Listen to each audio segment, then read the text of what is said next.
বিসমিল্লাহির রহমানির রহিম। আসসালামু আলাইকুম এভরিওয়ান। আজকে দুপুরে কি কি খাবার হাজবেন্ডকে অফিসে দিব চলেন দেখাই। এখানে আছে সাদা ভাত, দিয়ে দিচ্ছি সাদা ভাত। তবে অনেকদিন অফিসে খাবার পাঠাইতে হয় নাই, কারণ হলো আমার হাজবেন্ডের অফিসের অনেক প্রোগ্রাম ছিল ঢাকার বাইরে, সেই জন্য সে ঢাকার বাইরে বাইরে ছিল, এতদিন অফিসে খাবার পাঠাইতে হয় নাই। আজকে অনেকদিন পরে খাবার পাঠাচ্ছি। এখানে আছে গরুর মাংস, দিয়ে দিচ্ছি গরুর মাংস। তবে গরুর মাংস পাইলে আর কোনো কথা নাই, সেটা জায়ান হোক আর জায়ানের বাবা হোক, দুইজনেই গরুর মাংস অনেক বেশি পছন্দ করে। মাংস কম দেওয়া হয়েছে, আরেক টুকরা মাংস দেই।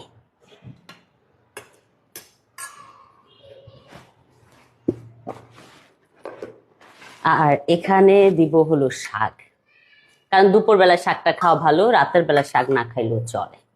রাতের বেলায় অনেক সময় শাক খাইলে গ্যাস হয়।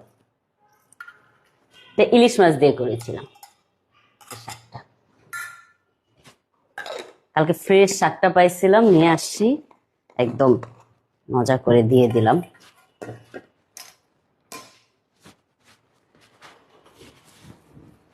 আমার একটা টিস্যু লাগবে, দাঁড়াও।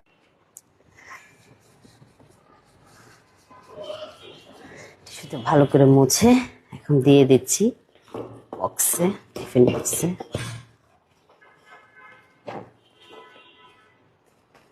তবে ব্যাগগুলো অনেকে জিজ্ঞেস করেন কোত্থেকে নিছি। এই ব্যাগগুলো হলো আমার হাজবেন্ডের অফিস থেকে দিয়েছে, সেই জন্য আমার এক্সট্রা কোনো ব্যাগ কিনতে হয় নাই। সো লাঞ্চ বক্স রেডি, এখন অফিসে চলে যাবে। Thank you so much for watching my video. Bye by.